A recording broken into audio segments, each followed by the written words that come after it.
Hello guys, magluto tayo ng fried rice. Ito yung rice namin. It's a brown and red rice combination. And then the French beans, I cut ko na.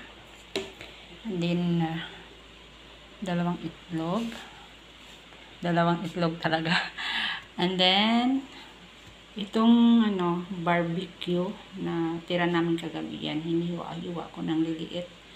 Tapos, parang ilagay ko, itatoppings ko siya. Tsaka yung carrots, spring onion, the red onion, the small one, the salads called in the here in Singapore, and then garlic. Let's go guys. Start na tayo magluto. So guys, mainit na natin ang kawali. Lagyan natin ng konting oil. Ayan.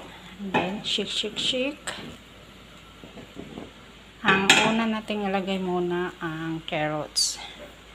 After maluto siya, isit aside para isunod natin ang iba pang ingredients. Kasi yung carrots matagal maluto. Ayan, ito ng apoy.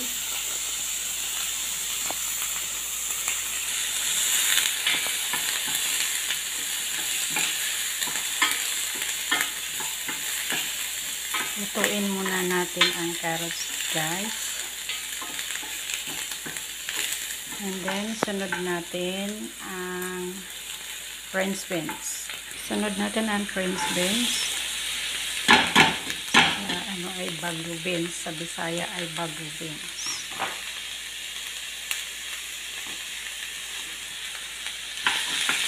Haluin natin.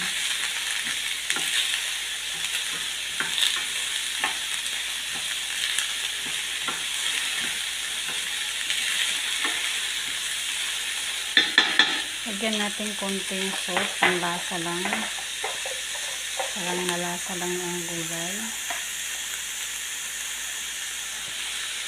Sprinkles mo lang. And then,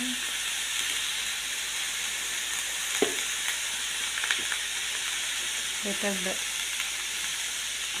paminta na puti. Pamintang puti.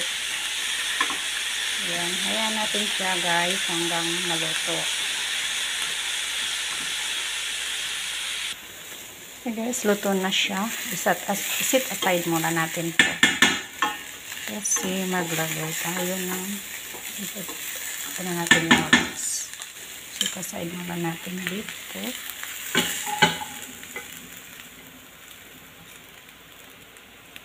Yan na siya, nakasit aside. So, maglagay tayo ulit ng oil o konti. Kukunin natin yung bawang.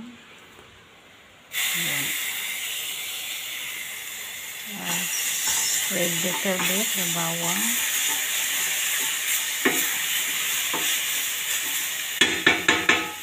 And then, wala na sibuyas.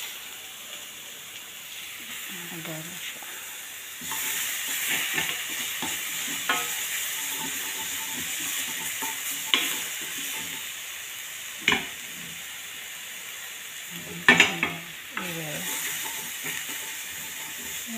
Maano na, ma-brown na ang bawang natin.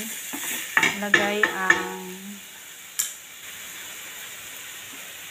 kanin, rice.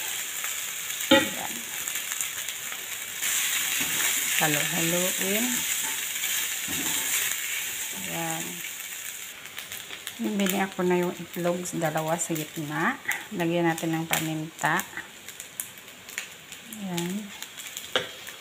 Tsaka tuyo. And then, nakasan natin ang apoy. Halo-haloin mo lang siya.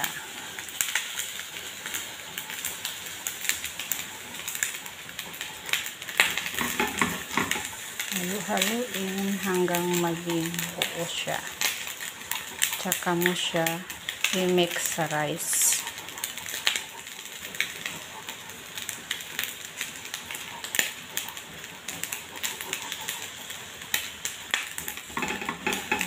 i-mix mo siya sa rice na yung hindi na po mabasa yung itlog. Parang yung kanin mo po ay hindi basa pagka fried rice.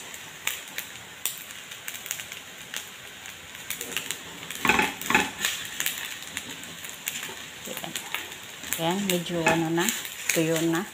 Tsaka natin ihalo sa rice. Yan. Ilagay natin yung ano, yung baboy na barbecue na tira last night. Yan. Yan, lagay natin.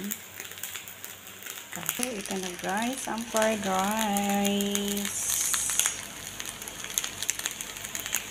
Yan. That's all. Thank you for watching guys. Love you. Love you all.